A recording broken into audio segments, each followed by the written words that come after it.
Hello students, इस video में करेंगे हम ग्रेविटेशन चैप्टर के जो एक्सरसाइज क्वेश्चन आंसर्स बचे हुए हैं हमारे 15 क्वेश्चन से 22 क्वेश्चन तक, उनका सॉल्यूशन करेंगे हम।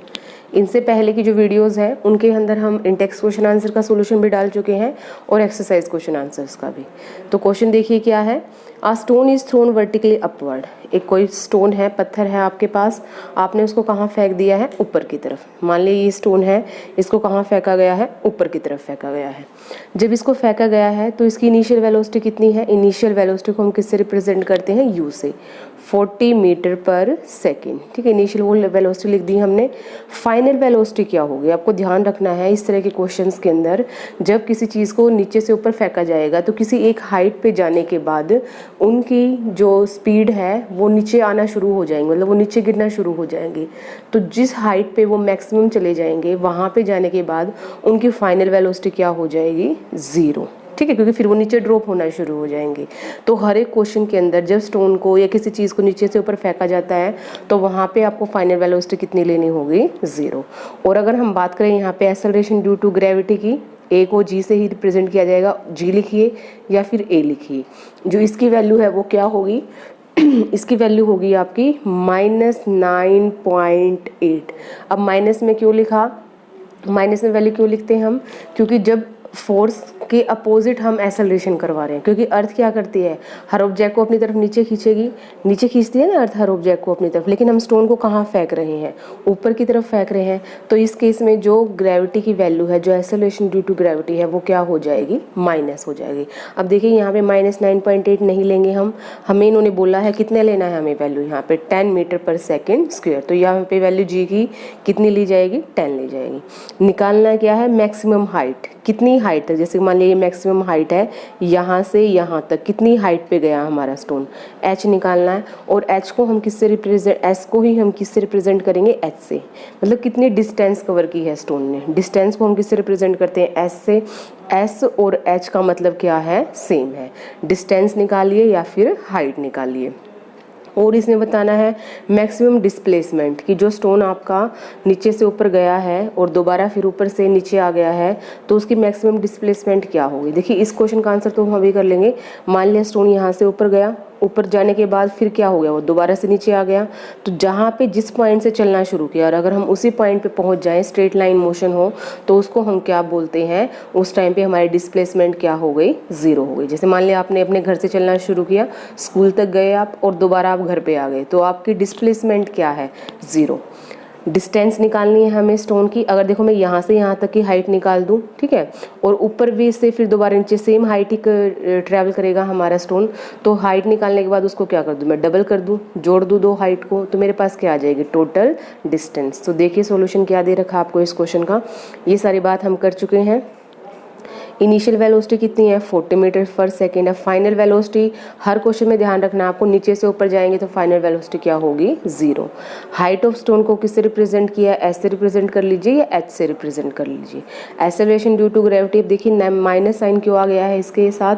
क्योंकि स्टोन को कहाँ से फेंका गया है? नीचे से ऊपर की तरफ।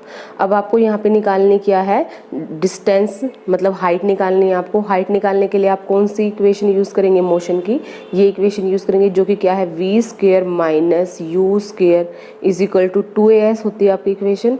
2as, v square minus u square is equal to 2s।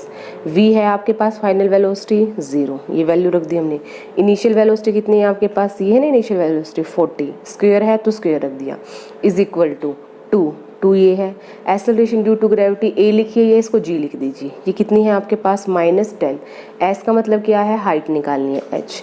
तो यहाँ पे आप क्या निकाल लेंगे? एच की वैल्यू निकाल लेंगे। जब इसको हम सोल्व करेंगे, रीअरेंज करेंगे, तो हमारे पास एच की वैल्यू, जो मैक्सिमम डिस्टेंस है जो स्टोन ने ट्रैवल की है, वो कितनी आ जाएगी? 80 मीटर आ जाएगी। हमसे पूछा यहाँ पे टोटल डिस्टेंस, तो 80 मीटर तक स्टोन ऊपर गया है और 80 मीटर तक ही स्टोन कहाँ आया है? नीचे आया है। तो उसकी अपवर्ड और जो डाउनवर्ड जर्नी है वो आ जाएगी उसके टोटल डिस्टेंस के इक्वल। तो यही लिखना आपको, total distance cover by the stone in its upward and downward journey 80 + 80 160 meter. Displacement क्या होगा, जिस पॉइंट से चले और उसी पॉइंट पे आ गए तो डिस्प्लेसमेंट क्या हो जाएगा हमारा 0। अगर डिस्प्लेसमेंट पूछा जाए आपको इस तरह के क्वेश्चंस के अंदर, तो अगर वहीं से चले और वहीं पहुंच गए तो डिस्प्लेसमेंट क्या होगा आपका 0 होगा। मेन क्या है इस क्वेश्चंस के अंदर, आपको जी की वैल्यू पता होनी चाहिए, पॉजिटिव लेनी है या नेगेटिव लेनी है। आपको यू और वी में से नीचे से ऊपर फेंका जाए v0, ऊपर से नीचे ड्रॉप किया जाए स्टोन को या किसी चीज़ को u0। Next question, calculate the force of gravitation between the earth and the sun given that the mass of the earth is equal to 6 × 10⁻24 kilogram and the sun is equal to and the average distance between the two. देखिए हमें क्या given है, mass given है अर्थ का, हमें सन का mass given है, हमें दोनों के बीच की जो एवरेज डिस्टेंस है सन और किसके बीच की, अर्थ के बीच की, हमें वो गिवन है। हमें निकालना है फोर्स ऑफ ग्रेविटेशन, ठीक है, फोर्स ऑफ ग्रेविटेशन निकालना हमें अर्थ और सन के बीच का। तो हमें पता है एक फॉर्मूला हमारे पास फोर्स ऑफ ग्रेविटेशन का, F = G m1 m2 /r²। m1 क्या है, अर्थ है या सन है, कोई भी एक ले सकते हो आप। m2 क्या आपका, आपने जैसे यहाँ पे अर्थ लिया है। r क्या है, डिस्टेंस अर्थ की और जो सन है उनके बीच की एवरेज डिस्टेंस क्या है। फॉर्मूले के अंदर सभी वैल्यू पुट कर लेंगे हम। मास ऑफ सन ये दिख रहा है आपको यहाँ पे, mass of sun, mass of earth, और नीचे क्या है आपका average distance between sun and the earth. और ये जो आपको ये वैल्यू नज़र आ रही है 6.7 × 10⁻11, ये वैल्यू है आपकी gravitational constant, universal gravitational constant. जैसे पाई की वैल्यू फिक्स होती है 22/7, इसी तरह आपकी यूनिवर्सल ग्रेविटेशन कांस्टेंट की वैल्यू क्या है, फिक्स है। सिंप्लीफाई कर लेंगे आपके पास इसका आंसर आ जाएगा। तो ये आ गया आपके पास इसका आंसर कि जो अर्थ और सन के बीच का जो फोर्स ऑफ ग्रेविटेशन है वो कितना है, 3.57 × 10⁻22 न्यूटन। इसको आप चेक कर लेंगे, अगर आपसे सोल्व हो जाता है तो ठीक है, नहीं तो आप कमेंट बॉक्स में लिख देंगे, इसको मैं फिर आपको सोल्व करके दिखा दूंगी। वैसे सिंप्लीफाई ही है आपको यहाँ पे करना, जो कैंसिल हो रहा है उसको कैंसिल करना है, जो लास्ट में बचा है उसको मल्टीप्लाई और डिवाइड करके आंसर निकालना है। Next question, a stone is allowed to fall from the top of the tower 100-meter height, and at the same time another stone is projected vertically upward from the ground with the velocity of 25 meter per second. Calculate when and where the two stone will meet. देखिए यहाँ पे बोला गया है कोई भी एक हमारे पास टावर है, जैसे ये है हमारे पास टावर, इसकी जो हाइट है टावर की वो कितनी है, 100 मीटर। कितनी टावर की हाइट है, 100 मीटर। अब इन्होंने बोला है दो स्टोन है हमारे पास। एक स्टोन तो क्या है जिसको ऊपर से नीचे डाला गया है, जैसे ये स्टोन है इसको कहाँ से कहाँ डाला गया है, ऊपर से नीचे। और जो दूसरा स्टोन है उसको कहाँ से कहाँ फेंका गया है, नीचे से ऊपर की तरफ। ठीक है, आपके पास कितने स्टोन हैं, दो स्टोन है, एक को ऊपर से नीचे डाला गया है, दूसरे को नीचे से ऊपर। अब देखिए जिसको ऊपर से नीचे डाला गया है उसमें u की वैल्यू आप कितनी लेंगे, 0। ठीक है, इनिशियल वेलोसिटी कितनी हो जाएगी, 0। ग्रेविटी जो एक्सेलरेशन ड्यू टू ग्रेविटी है उसकी वैल्यू यहाँ पे क्या होगी, +9.8। पता चल रहा होगा ना आपको प्लस, क्योंकि अर्थ की जिस तरफ अर्थ खींचती है ऑब्जेक्ट को उसी डायरेक्शन में उसको फेंका गया है। जी की वैल्यू पता चल गई है, यू की वैल्यू पता चल गई है। यहाँ पे वी की वैल्यू यहाँ पे गिवन मिलेगी आपको। ठीक है, वी की वैल्यू क्या है। अब उसके बाद इन्होंने आपको दूसरा बोला है यहाँ पे कि जो आपका स्टोन नीचे से ऊपर की तरफ फेंका गया है वहाँ पे फाइनल वेलोसिटी कितनी हो जाएगी, 0, क्योंकि ऊपर किसी हाइट पे जाने के बाद स्टोन नीचे ड्रॉप होना शुरू हो जाएगा। जी की वैल्यू यहाँ पे कितनी होगी, जी की वैल्यू होगी यहाँ पे -9.8। माइनस में होगी यहाँ पे जी की वैल्यू, क्यों होगी, क्योंकि ऑब्जेक्ट को कहाँ से कहाँ फेंका गया है, ग्रेविटी के, अर्थ की ग्रेविटी के अगेंस्ट फेंका गया है। तो ये चीज़ें तो आपको क्लियर होनी चाहिए, तभी आप क्वेश्चन को सोल्व कर पाएंगे। अब इन्होंने बोला है जब एक स्टोन को ऊपर से नीचे फेंका गया, एक को नीचे से ऊपर फेंका गया, तो किस हाइट पे, किस जगह पे आके ये क्या करेंगे, एक दूसरे को मीट करेंगे। ठीक है, व्हेन एंड वेयर, कब मीट करेंगे और कहाँ मीट करेंगे, मतलब आपको टाइम निकालना है, आपको डिस्टेंस निकालनी है दोनों के मीट करने की। अब देखिए एक को ऊपर से नीचे फेंका गया है, दूसरे को नीचे से ऊपर फेंका गया है, तो जो टोटल डिस्टेंस होगी इन दोनों की, ठीक है, वो कितनी होगी, हाइट ऑफ टावर के इक्वल होगी, क्योंकि एक ऊपर से नीचे आ रहा है, एक नीचे से ऊपर जा रहा है। तो जो जिस टाइम पे वो एक दूसरे के साथ मीट करेंगे, जिस डिस्टेंस पे, तो टोटल डिस्टेंस कितनी हो जाएगी, वहाँ पे टोटल डिस्टेंस होगी आपकी कितनी, 100। मतलब हम बोल सकते हैं u + u डैश = 100। मतलब एक की हाइट u, एक की डिस्टेंस u है और दूसरे की हम क्या मान लेंगे, u डैश। ये आगे क्वेश्चन में आपको क्लियर हो जाएगा। अभी देखिए सॉल्यूशन में क्या गिवन है आपको, फर्स्ट केस वो लिया है जब हमने स्टोन को कहाँ से फेंका है, ड्रॉप फ्रॉम द टावर, ऊपर से नीचे फेंका है, ठीक है। इनिशियल वेलोसिटी 0 हमने बात की थी। ग्रेविटेशन की वैल्यू, जी की वैल्यू क्या हो जाएगी यहाँ पे पॉजिटिव, ऊपर से नीचे फेंका गया है। तो हमें यहाँ पे निकालना क्या है, किस टाइम पे वो एक दूसरे से मीट करेंगे, ठीक है। टाइम की वैल्यू निकाल लेंगे हम यहाँ पे। तो वो टाइम हमने जिस टाइम पे मीट करेंगे उसको हमने टी मान लिया है, ओके। अब देखिए हम यहाँ पे क्या यूज़ करेंगे, इक्वेशन ऑफ मोशन। क्या यूज़ करेंगे, फर्स्ट इक्वेशन ऑफ मोशन, जो फर्स्ट सेकंड थर्ड में से जो भी आपको चेक करना पड़ेगा कि कौन सी इक्वेशन ऑफ मोशन आप यहाँ पे फॉलो कर सकते हैं। तो देखिए आपको u की वैल्यू पता है, आपको a की वैल्यू पता है, तो u और a की वैल्यू को रख देंगे हम यहाँ पे देखिए आपको क्या दिखाएगा, u की इनिशियल वेलोसिटी क्या है, 0 है, ठीक है। और जो g की वैल्यू है, जो मतलब a की वैल्यू है आपकी, वो कितनी है, +9.8 है, और t स्क्वायर। तो यहाँ पे तो ये पूरी वैल्यू क्या हो जाएगी, कोई भी चीज़ 0 से मल्टीप्लाई होने के बाद क्या हो जाएगा, 0। तो बचेगा आपका ये 2 इसको कितने पे कैंसिल कर देगा, 4.9 पे। तो जो s की वैल्यू आई है जब स्टोन ऊपर से नीचे डाला गया है, तो वो कितनी आ गया है, 4.9 टी स्क्वायर। कितनी आई है, डिस्टेंस कितनी कवर की है स्टोन ने, एस का मतलब क्या है, डिस्टेंस। जब उसको ऊपर से नीचे डाला गया तो किस डिस्टेंस पे है वो, 4.9 टी स्क्वायर। इसको हम मान लेंगे इक्वेशन नंबर फर्स्ट। अब आगे देखिए दूसरा केस क्या था, जब स्टोन को ऊपर की तरफ फेंका जाए। तो इनिशियल वेलोसिटी हमें गिवन है स्टोन की जिससे फेंका गया है 25 मीटर पर सेकेंड। फाइनल वेलोसिटी क्या होगी उसकी, फाइनल वेलोसिटी होगी यहाँ पे कितनी, 0 होगी, क्योंकि नीचे से ऊपर फेंकेंगे तो किसी डिस्टेंस पे जाके क्या हो जाएगी, 0 हो जाएगी। जी की वैल्यू कितनी होगी, जी की वैल्यू आपको पता ही है, अपोजिट डायरेक्शन में फेंका गया है अर्थ की ग्रेविटी के, तो माइनस में यूज़ करेंगे। तो यहाँ पे डिस्टेंस किसके इक्वल होगी, यहाँ पे डिस्टेंस होगी आपकी you t plus half a t square, जो हमने ऊपर लगाया था फॉर्मूला। यू की वैल्यू पता है, रख दी हमने। टी हमने एज इट इज़ रखा, क्योंकि हमने टी को क्या मान लिया, टाइम को हमने मान लिया टी मान लिया है, +1/2। अब देखिए ए की वैल्यू क्या है, -9.8 है। तो जो यहाँ पे ये नेगेटिव साइन आया है, ये नेगेटिव साइन किसका नेगेटिव साइन है, अर्थ की ग्रेविटी की जो अपोजिट डायरेक्शन है उसकी वजह से ये नेगेटिव साइन है, इनटू टी स्क्वायर। तब इसको हम सोल्व करेंगे, 25t से मल्टीप्लाई होकर 25t हो जाएगा। ये इसको 4.9 पे कैंसिल कर देगा, तो 4.9 टी स्क्वायर से मल्टीप्लाई होकर क्या हो जाएगा, 4.9 टी स्क्वायर। ये आ गया हमारे पास एस डैश की वैल्यू, ये हो गई हमारे पास सेकंड इक्वेशन। देखिए हमने दोनों की हाइट निकाल ली है, वो स्टोन जो ऊपर से नीचे डाला गया है और वो स्टोन जो नीचे से ऊपर फेंका गया है, दोनों की हाइट निकाल ली हमने। अब जो कंबाइंड हाइट होगी वो क्या होगी, 100 के इक्वल होगी।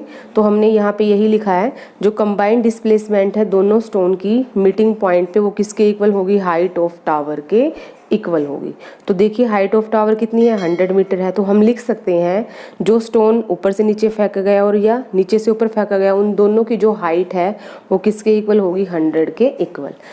सेकंड इक्वेशन और जो आपकी फर्स्ट इक्वेशन थी, जो s की वैल्यू है और जो s डैश की वैल्यू है, वो हमने रख दी है यहाँ पे। ये s डैश की वैल्यू जो अभी ऊपर निकाली थी हमने सेकंड इक्वेशन में, ये s की वैल्यू जो फर्स्ट इक्वेशन में निकाली थी, दोनों का जो जोड़ है वो किसके इक्वल है, 100 के इक्वल है। अब यहाँ से हम किसकी वैल्यू निकाल लेंगे, t की वैल्यू निकाल लेंगे, टाइम की वैल्यू निकाल लेंगे।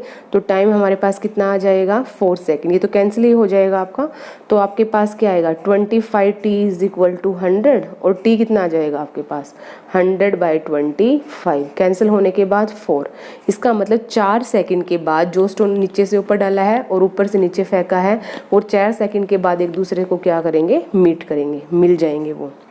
अब हमें निकालनी है कि कितनी डिस्टेंस कवर की है स्टोन ने, जो स्टोन ऊपर से नीचे आया है और जो स्टोन नीचे से ऊपर फेंका गया है, ठीक है।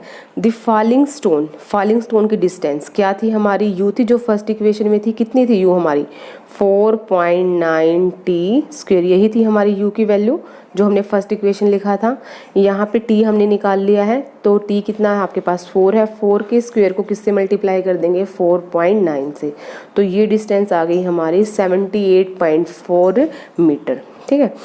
This stone will meet after the 4 second at a height, ठीक है। किस हाइट पे मिलेंगे वो एक दूसरे के साथ। देखिए ये तो आपकी डिस्टेंस कहाँ से है, जो स्टोन ऊपर से नीचे डाला गया है, ये आ गई हमारे पास। और जो आपका ग्राउंड से कितनी डिस्टेंस पे होंगे जो स्टोन एक दूसरे को मिले हैं, देखिए टोटल डिस्टेंस कितनी है, 100 है। कितने डिस्टेंस पे वो मिल रहे हैं, 78.4 पे। तो नीचे से जो डिस्टेंस होगी उन स्टोन्स की वो क्या होगी, माइनस करनी पड़ेगी 100 में से उसको हमें। तो यहाँ पे माइनस करके दिखा दिया गया है 100 में से 78.4 को। तो हमारे पास ये डिस्टेंस तो आई है स्टोन्स की ग्राउंड से। जैसे मान लिया ये पॉइंट है जहाँ पे एक दूसरे के साथ मिले हैं, ये टोटल हमारी हाइट कितनी है 100 है। ऊपर से नीचे की हाइट क्या आई है हमारे पास 78.4। तो नीचे से ऊपर की हाइट क्या होगी, टोटल 100 है तो इसमें से क्या माइनस कर देंगे 78.4 माइनस कर देंगे, तो नीचे से जो ग्राउंड से डिस्टेंस होगी दोनों स्टोन की वो क्या होगी 20.6 meter. Next question, question number 18। A ball thrown vertically return to the thrower after 6 second. जैसे मान लिया आपको खुद ही लगा लीजिए आपके हाथ में कोई बॉल है, आपने उसको कहाँ फेंका, ऊपर फेंका और 6 सेकेंड के बाद वो आपके हाथ में आके गिरी, ठीक है, आपके पास रिटर्न हो गई है वो बॉल। आपको निकालना है उस बॉल की क्या वेलोसिटी, किस वेलोसिटी के साथ आपने उस बॉल को फेंका था, कितनी हाइट तक वो बॉल गई है, क्या पोजीशन है उस बॉल की 4 सेकेंड के बाद। तो देखिए ये बॉल है, इसको कहाँ से कहाँ फेंका जा रहा है, नीचे से ऊपर की तरफ। तो फाइनल वेलोसिटी क्या हो जाएगी 0। पता ही आपको किसी हाइट पे जाके वो नीचे गिरना शुरू हो जाएगी। और उसके बाद जो जी की वैल्यू है वो माइनस में आएगी क्योंकि नीचे से ऊपर फेंका गया है ऑब्जेक्ट को, माइनस में आ जाएगी, ठीक है। तो यहाँ पे हम क्या निकाल लेंगे, एक्सेलरेशन पता चल गया हमें, फाइनल वेलोसिटी पता चल गई हमें। और टाइम की बात करें तो टाइम क्या होगा, देखिए जितना टाइम बॉल को ऊपर जाने में लगा है सेम टाइम उसको नीचे आने में लगेगा। तो 3 सेकेंड तो लगेंगे उसको ऊपर जाने में, यहाँ से यहाँ तक जाने में 3 सेकेंड लगेंगे, फिर वापस आने में भी उसको कितना टाइम लगेगा 3 सेकेंड का ही टाइम लगेगा। तो टाइम हमारा कितना आ जाएगा 3 सेकेंड, ठीक है। मैक्सिमम हाइट तक बॉल को जाने में कितना टाइम लगेगा 3 सेकेंड, 3 सेकेंड लगेगा। उसके बाद वो 3 सेकेंड में क्या आ जाएगी, नीचे आ जाएगी। तो ये इक्वेशन हमारे पास first equation of motion v = u + at। v जो फाइनल वेलोसिटी है वो 0 रख दी हमने यहाँ पे। u की वैल्यू हमें निकालनी है क्योंकि हमें बताना है ना कितनी वेलोसिटी के साथ उसको ऊपर फेंका गया है, तो u की वैल्यू हमें निकालनी है। एक्सेलरेशन कितनी है यहाँ पे, माइनस में लेंगे हम एक्सेलरेशन क्योंकि अर्थ की जो डायरेक्शन है ग्रेविटी की, एप्लीकेशन ऑफ फोर्स की, उसके अपोजिट डायरेक्शन में बॉल को फेंका गया है। टाइम अभी आपको पता ही चल गया, हमने 3 क्यों लिया है क्योंकि 3 सेकंड में ऊपर जाएगी और 3 सेकंड में वो नीचे आ जाएगी। यहाँ पे स्टार्टिंग में लिखा हो ना आपका time of ascent = time of descent. जितना टाइम ऊपर जाने में लगा है सेम टाइम नीचे आने में लगेगा। और टोटल टाइम 6 सेकंड है, तो अपवर्ड जर्नी में 3 सेकंड और डाउनवर्ड जर्नी में भी 3 सेकंड। u की वैल्यू निकाल लेंगे हम यहाँ से। इनिशियल वेलोसिटी आ गई, फर्स्ट पार्ट हमारा सोल्व हो गया। उसके बाद आपको बतानी है मैक्सिमम हाइट, मतलब आपको s की वैल्यू निकालनी है। तो s की वैल्यू निकालने के लिए आपको कौन सी इक्वेशन अप्लाई करनी पड़ेगी, ये इक्वेशन अप्लाई कर सकते हो या 2as भी कर सकते हो आप, आपकी मर्जी है, कोई भी इक्वेशन अप्लाई कर सकते हो आप। इनिशियल वेलोसिटी क्या होगी, जब क्या है आपकी बॉल को नीचे से ऊपर फेंका गया है, ठीक है। अभी अभी हमने निकाली थी इनिशियल वेलोसिटी 29.4। टाइम पता है आपको 3 सेकेंड है, जब तक वो ऊपर जाएगी पूरा मैक्सिमम हाइट कवर करेगी। हाफ ए की वैल्यू क्या है -9.8, कितनी है -9.8। अब उसके बाद जो t है, t का हमारे पास क्या वैल्यू है 3 और उसका स्क्वायर है तो हमने स्क्वायर रख दिया। इसको सोल्व करने के बाद हमारे पास जो s की वैल्यू है, जो इसको हम h बोलते हैं, वो कितनी आ जाएगी 44.1 मीटर। तो कितनी हाइट पे होगी वो बॉल 3 सेकेंड में 44.1 मीटर हाइट पे। अब इन्होंने जो लास्ट पार्ट पूछा है वो क्या, इन्होंने पूछा है 4 सेकेंड में उस बॉल की जो पोजीशन है वो क्या होगी। अब देखिए 3 सेकेंड में तो वो मैक्सिमम हाइट पे होगी, 3 सेकेंड में यहाँ पे है वो 44.1 पे। उसके बाद जो 4 सेकेंड का टाइम आएगा तब वो क्या हो जाएगी, नीचे ड्रॉप करना शुरू हो जाएगी, नीचे की तरफ मूव करना शुरू कर देगी वो 4 सेकेंड में। और 6 सेकेंड में लास्ट में क्या होगी, वो उस थ्रोवर के पास ही आ जाएगी। तो आपको अब ये डाउनवर्ड ये वाला मोशन आपको याद रखना है कि बॉल अब कहाँ आ रही है, ऊपर से नीचे की तरफ। और जब भी किसी चीज़ को ऊपर से नीचे की तरफ डाला जाता है तो इनिशियल वेलोसिटी क्या हो जाएगी 0, ठीक है। जी की वैल्यू क्या हो जाएगी पॉजिटिव, क्योंकि अर्थ की ग्रेविटी की डायरेक्शन में मूवमेंट हो रही है यहाँ पे। जी की वैल्यू क्या लेंगे आप +9.8 मीटर/सेकंड लेंगे। टाइम कितना है, अब देखिए इन्होंने पूछा 4 सेकेंड में, 3 सेकेंड का टाइम तो उसका अपवर्ड जर्नी में ही चला गया, तो जो टाइम बचा है उसका डाउनवर्ड जर्नी का वो कितना होगा 1 सेकेंड ही होगा ना। तो 4 सेकेंड में से 3 सेकेंड माइनस करके हम 1 सेकेंड टाइम यूज़ करेंगे यहाँ पे। तो उन्होंने पूछा ना 4 सेकेंड पे उसकी पोजीशन क्या होगी। 3rd सेकेंड तक तो पोजीशन यहाँ हो चुकी थी, तो हमें जो जर्नी है वो किसकी निकालनी है, 1 सेकेंड की ही निकालनी है कि 1 सेकेंड में वो कहाँ पे आ जाएगी। तो यहाँ पे भी लगाइए आप equation of motion, s is equal to u t plus half a t square. S हमें निकालना है। इनिशियल वेलोसिटी, ऊपर से नीचे फेंका गया है बॉल को, फेंका गया मतलब ऊपर से वो नीचे ऑटोमेटिकली उसने आना शुरू कर दिया है, क्योंकि मैक्सिमम हाइट पे जाने के बाद बॉल कहाँ पे आएगी, नीचे की तरफ। पता ही चल गया होगा आपको यहाँ पे 0 क्यों लिया गया है। टाइम 1 सेकंड का निकालना है आपको कि कितनी जर्नी की है उसने, हाफ। आपको पता है यहाँ पे वैल्यू हमने 9.8 प्लस में क्यों लिया है, टाइम क्या है आपका 1 सेकेंड है। इसको सोल्व करने के बाद हमारे पास वैल्यू आ जाएगी 4.9 मीटर। इसका मतलब कि जो बॉल है वो ऊपर से अगर नीचे की तरफ, मतलब हम ऊपर से अगर बॉल की डिस्टेंस देखते हैं तो कितनी होगी, 4.9 मीटर होगी। लेकिन अगर हम ग्राउंड से उसकी डिस्टेंस चेक करेंगे कि ग्राउंड से कितनी ऊंचाई पे बॉल होगी, तो हमें टोटल हाइट में से किसको माइनस करना पड़ेगा, उसकी अपवर्ड हाइट को। तो हमारे पास आ जाएगा 39.2। तो आप ये भी आंसर बता सकते हो, ये तो उसकी हाइट होगी ऊपर से जब वो बॉल नीचे आना शुरू कर दिया वो हाइट, और ये हाइट वो होगी अगर हम नीचे से बॉल को चेक करें कि उसकी पोजीशन क्या है एयर के अंदर, तो ये होगी आपकी हाइट, डिस्टेंस बॉल की कितने सेकंड के बाद, 4 सेकंड के बाद। Next question, in what direction does the buoyant force on an object immersed in liquid act. कोई भी ऑब्जेक्ट है, ठीक है, जिसको आप लिक्विड में क्या कर रहे हो, इमर्स कर रहे हो। जैसे मान लिया ये ऑब्जेक्ट है और ये लिक्विड भरा हुआ है, आप क्या कर रहे हो, इसको लिक्विड के अंदर इमर्स कर रहे हो। तो इन्होंने बोला है कि जो फोर्स उस पे एक्ट करेगा, बायोवेंट फोर्स, ठीक है, हमें बायोवेंट फोर्स की डायरेक्शन बतानी क्या होगी। बायोवेंट फोर्स हमेशा किस डायरेक्शन में लगता है, अपवर्ड डायरेक्शन में। देखिए ग्रेविटेशन फोर्स लगेगा डाउनवर्ड डायरेक्शन में, ठीक है, लेकिन यहाँ पे इन्होंने कौन सा फोर्स पूछा है, बायोवेंट फोर्स। बायोवेंट फोर्स होता क्या है, जो कि फ्लूइड अप्लाइड करते हैं ऑब्जेक्ट्स के ऊपर। तो जो पानी यहाँ पे हमने लिया है, ये क्या करेगा, इस पे ये जो यहाँ पे वाटर लिया है, ये क्या करेगा, इसको ऊपर की तरफ पुश करेगा, ऊपर की तरफ फोर्स लगाएगा इस ऑब्जेक्ट के ऊपर, और जिसकी वजह से ऑब्जेक्ट पानी के अंदर या फ्लूइड के अंदर जाने के बाद क्या फील करते हैं, हल्का फील करते हैं, डेंसिटी कम फील करते हैं। वो किसकी वजह से होता है, बायोवेंट फोर्स की वजह से। तो सिंपल आंसर लिखना है आपको, buoyant force applied in the upward direction. Next question, why does the block of plastic released under water come up to the surface of water. मान लिया आपके पास प्लास्टिक का कोई ब्लॉक है, ठीक है, कोई भी आपके पास प्लास्टिक का कोई भी आपके पास, या कोई भी आइटम ले लीजिए आप, उसको आप क्या करेंगे, पानी के अंदर डाल देंगे। तो जैसे पानी के अंदर आप छोड़ते हैं उसको, वो ऊपर सरफेस पे आ जाएगा। तो सरफेस पे क्यों आ रहा है, यहाँ पे क्या रीज़न है। कोई भी ऑब्जेक्ट जब पानी के अंदर है, जैसे मान लिया ये हमारा वाटर है, यहाँ पे हमारा ऑब्जेक्ट है, इसके ऊपर 2 तरह के फोर्स लगेंगे। एक फोर्स तो वो होगा जो डाउनवर्ड डायरेक्शन में लगेगा, जो अर्थ की ग्रेविटेशन की वजह से नीचे उसको खींचेगा। दूसरा फोर्स वो होगा जो फ्लूइड हमने लिया है, जो लिक्विड हमने यहाँ पे लिया है, जो उसके ऊपर फोर्स, जैसे मान लिया यहाँ पे लिक्विड लिया गया है, लिक्विड क्या करेगा, इसके ऊपर अपवर्ड फोर्स अप्लाई करेगा, इसको ऊपर की तरफ धकेलेगा। अर्थ इसके ऊपर नीचे की तरफ फोर्स लगा रही है, जो लिक्विड लिया है वो इसको ऊपर की तरफ धकेल रहा है। तो जो नेट इसके ऊपर जो इफेक्ट होगा, जिसका इफेक्ट ज़्यादा होगा, उसके अकॉर्डिंग ऑब्जेक्ट क्या करेगा, सरफेस के ऊपर या फिर वो अंदर पानी के अंदर डिप कर जाएगा। तो यहाँ पे देखिए, अगर कोई ऑब्जेक्ट ऊपर की तरफ मूव कर रहा है या सरफेस के ऊपर फ्लोट कर रहा है, तो इसका मतलब क्या है कि जो बायोवेंट फोर्स है जो कि लिक्विड ने लगाया है, उसका इफेक्ट ज़्यादा है। किस फोर्स के कंपैरिजन में, ग्रेविटेशनल फोर्स के कंपैरिजन में। और अगर ग्रेविटेशनल फोर्स ज़्यादा होता तो डिप कर जाता, वो सिंक कर जाता वो ऑब्जेक्ट, ठीक है।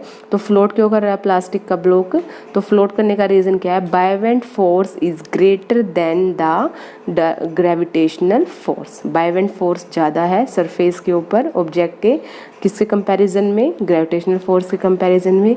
इसकी वजह से जब ऑब्जेक्ट को छोड़ा जाएगा, ब्लॉक को छोड़ा जाएगा प्लास्टिक के, वो कहाँ पे आ जाएगा, वाटर की सरफेस पे। Next question, question number 21, the volume of 50 gram of substance is 20 centimetre cube. If the density of the water is 1 gram centimeter per cube, will the substance float or sink? यहाँ पे volume given है substance की, ठीक है, volume कितनी है 20 centimetre cube, और जो यहाँ पे मास गिवन है, मास कितना है 50 ग्राम। यूनिट से आपको पता चल गया होगा, ये मास गिवन है और ये क्या गिवन है, वॉल्यूम गिवन है। अब हमें निकालनी क्या है, डेंसिटी निकालनी है। तो हमें यहाँ पे डेंसिटी दी गई है वाटर की। याद भी रखना आपको, जो वाटर की डेंसिटी होती है वो कितनी होती है 1 ग्राम सेंटीमीटर पर क्यूब। आपको बताना है कि जो ऑब्जेक्ट जिसका मास 50 ग्राम है, जिसकी वॉल्यूम 20 सेंटीमीटर क्यूब है, क्या वो पानी के अंदर तैरेगा या पानी के अंदर डूब जाएगा। तो यहाँ पे तैरना और डूबना किसके ऊपर डिपेंड करेगा, डेंसिटी के ऊपर डिपेंड करेगा। अगर ऑब्जेक्ट की डेंसिटी वाटर से क्या है, ज़्यादा है, एक से ज़्यादा आंसर आया आपको सोल्व करने के बाद डेंसिटी को, तो वो पानी में डूब जाएगा। और अगर वैल्यू आती है एक से कम, पॉइंट्स में अगर वैल्यू आती है आपके पास, डेसिमल में वैल्यू आती है, तब वो क्या होगा, आपका ऑब्जेक्ट पानी के सरफेस से फ्लोट करेगा। मतलब आपको यहाँ पे इस वैल्यू को ध्यान रखना है, एक से ज़्यादा वैल्यू आई तो सिंक कर जाएगा ऑब्जेक्ट, एक से कम आई तो फ्लोट करेगा। तो यहाँ पे देखिए डेंसिटी किसके इक्वल होती है, डेंसिटी का फॉर्मूला क्या है, मास बाय वॉल्यूम। किसके इक्वल है डेंसिटी, मास बाय वॉल्यूम। मास देखिए कितना गिवन है हमें ऑब्जेक्ट का 50 ग्राम, वॉल्यूम कितनी गिवन है 20 गिवन है। ये इसको कैंसिल करेगा, 0 से 0 कैंसिल हो जाएगा आपका, तो कितना आ जाएगा आपके पास 2.5, 5/2 बचा है ना, तो उसको आप डिवाइड करेंगे तो कितना आ जाएगा 2.5, या 5 का आधा कितना होता है, 2.5 होता है, 2.5 बोलते हैं जिसको हम। तो ये आ जाएगा आपके पास, जो यहाँ पे यूनिट होगी वो क्या होगी, ग्राम, क्योंकि मास की यूनिट है यहाँ पे, और जो डेंसिटी में जो वॉल्यूम की यूनिट है वो क्या है, सेंटीमीटर क्यूब। तो इसलिए यूनिट क्या हो जाएगी डेंसिटी की, ग्राम सेंटीमीटर पर क्यूब। अब देखिए ये वैल्यू चेक कीजिए, ये क्या ये 1 से ज़्यादा है, यस ज़्यादा है, तो क्या करेगा ये पानी के ऊपर तैरेगा या डूब जाएगा, ये पानी के अंदर डूब जाएगा, क्योंकि एक से ज़्यादा वैल्यू वाले जो ऑब्जेक्ट हैं वो पानी के अंदर डूब जाएंगे। तो यही बताना आपको लास्ट में answer, it will sink in the water because density of that object is higher than the water. Next question भी इसी से मिलता जुलता क्वेश्चन है, इसमें भी सेम आपको क्या गिवन है, कोई एक ऑब्जेक्ट है, उसकी वॉल्यूम गिवन है 350 सेंटीमीटर क्यूब, मास गिवन है 500 ग्राम, उसको क्या किया गया, पानी के अंदर डाल दिया गया है। पानी में डूबेगा या तैरेगा, वो किसके ऊपर डिपेंड करेगा, उसकी डेंसिटी के ऊपर डिपेंड करेगा। डेंसिटी क्या होती है, मास बाय वॉल्यूम। मास कितना ऑब्जेक्ट का 500 ग्राम है, वॉल्यूम कितनी है 350 है। इसको जब हम सोल्व करेंगे तो वैल्यू कितनी आएगी 1.428 ग्राम सेंटीमीटर पर क्यूब। अब देखिए क्या ये वैल्यू एक से ज़्यादा है क्या, यस ज़्यादा है, 1.4 है ना, तो एक से बड़ी है। तो ये ऑब्जेक्ट क्या करेगा, हमारा पानी के अंदर क्या होगा, डूबेगा या तैरेगा, डूब जाएगा। लिखना पड़ेगा आपको लास्ट में, क्यों, क्योंकि जो डेंसिटी है सब्सटेंस की वाटर की डेंसिटी से क्या है, ज़्यादा है, इसलिए ये सब्सटेंस वाटर के अंदर क्या हो जाएगा, सिंक हो जाएगा। ये लास्ट क्वेश्चन था आपका।